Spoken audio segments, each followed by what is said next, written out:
All right, y'all. I saw this story on, I think it was TikTok. I don't know where I seen it. It probably was TikTok. I thought it was fake. But then I saw the news report and I was like, oh, this is real. This dude got a haircut. Barber pushed him back. I'm not going to lie. He pushed him back.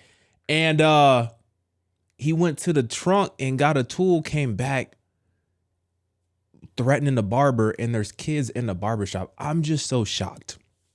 Once again, because we just talked about the Stockton story, right? I'm just so shocked that these grown men have a complete disregard for the safety of children. You are so wrapped up in your pride, in your anger, in your haircut. And listen, was it pushed back? It was pushed back, but I don't know how you walked in the barbershop. You probably were already pre-pushed back.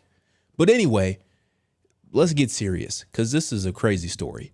Quickly turned violent when a longtime customer pulled a gun out on his barber. This video shows how everything just escalated so fast as children there were watching in fear. Tonight, Local 10 is hearing from that barber. We have Magdala Luisant. She joins us live from West Miami-Dade with this one and only Local 10 exclusive.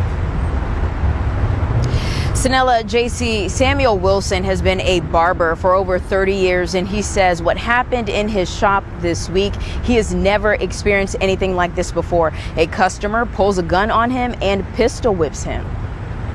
I hate that this even happened.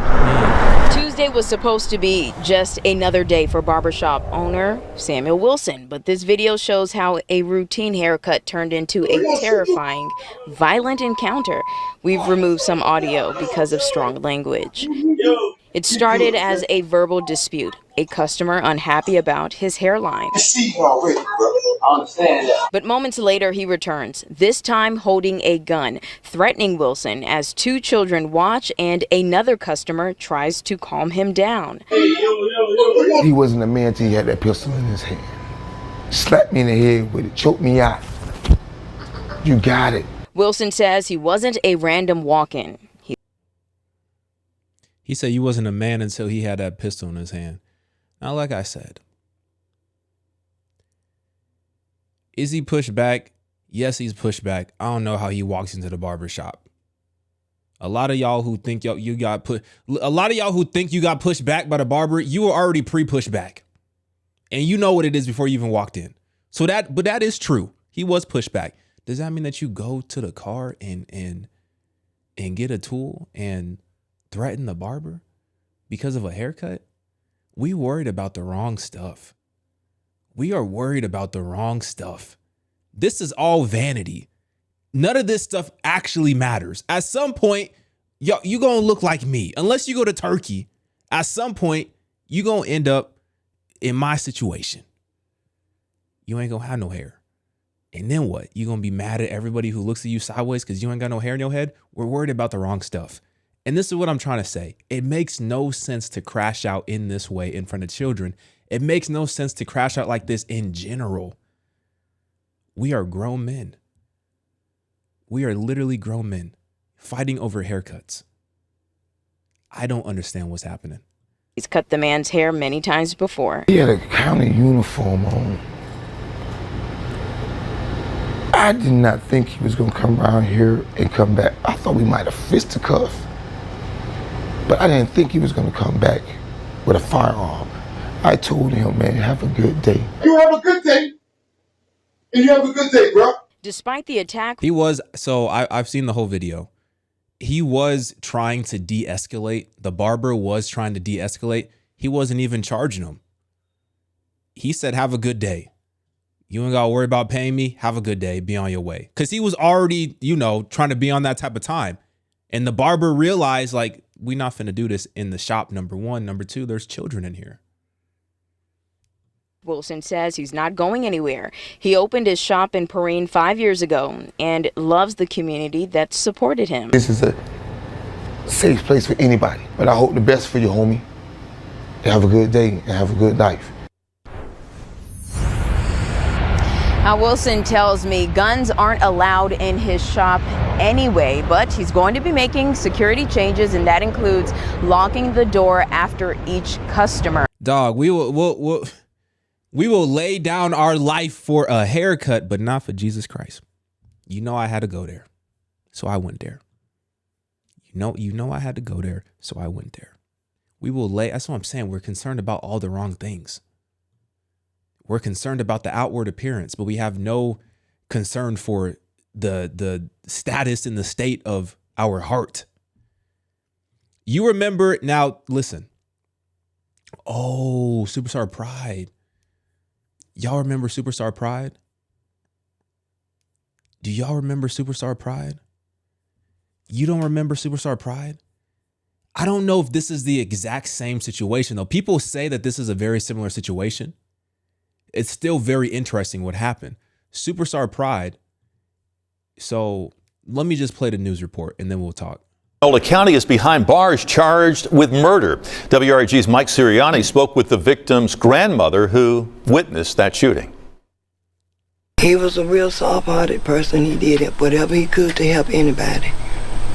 He was a really nice person. Mary Ann Strong is the grandmother of 40-year-old Marcus Wheatley, gunned down Wednesday behind his mobile home where he was a barber.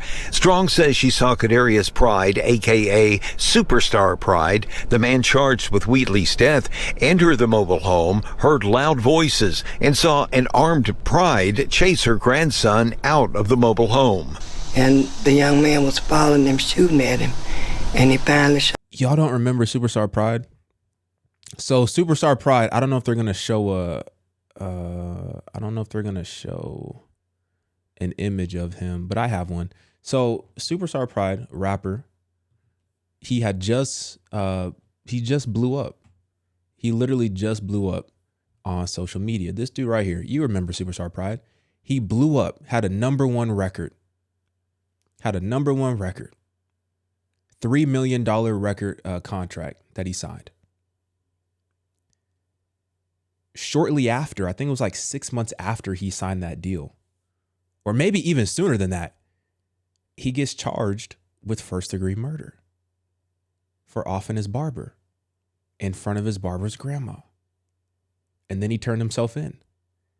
And now people are saying and I think this is more of a meme, but people are saying that the reason why he did that to his barber was because of his haircut, because his haircut was always kind of a meme.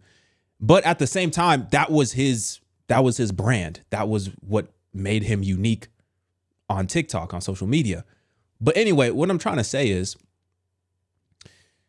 I don't understand how we get to this place in our heart where we allow ourselves to do things that we clearly understand is not right, but we give in to those passions, we give in to those desires anyway. And this is what I said in my last video. His name just happens to be Superstar Pride. That's the spirit of pride. That's the spirit of pride that is existing in both of these stories. The first one with the dude in the barbershop who got pushed back. And in this story as well, the dude who literally, offed his barber for whatever reason. The pride that you have in your heart that allows you to do that can only be categorized as simply demonic. That's what it is. And we're wrestling against the wrong stuff. We are fighting against the wrong stuff. This is spiritual. It really is.